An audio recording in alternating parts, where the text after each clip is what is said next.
रवां बरस अफगान सदर हामिद करजई का ये भारत का दूसरा दौरा है। तवक्को है कि दोनों ममालिक मुतअद्दिद स्ट्रेटेजिक मुआहदों पर दस्तखत करेंगे, जिनमें सिक्योरिटी पर मुआहदा भी शामिल होगा।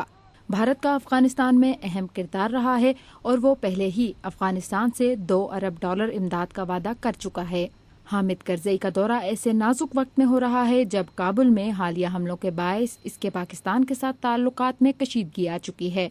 अपने हालिया बयान में हामिद करजई कह चुके हैं कि वो अफगानिस्तान के मुस्तकबिल के मंसूबों के लिए अमरीका, यूरोप और भारत के साथ मिलकर काम करेंगे।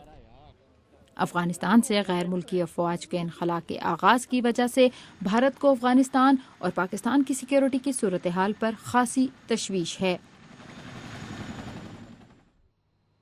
अफगान सदर हामिद करजई अपने दौरे भारत के दौरान भारतीय वजीर आज़म मनमोहन सिंह से मुज़ाकरात करेंगे और तवक्को है कि वो कई मुआहिदों पर दस्तखत करेंगे, जिनमें ज़्यादातर भारत की जानिब से इमदादी तरक्याती मुआहिदे होंगे।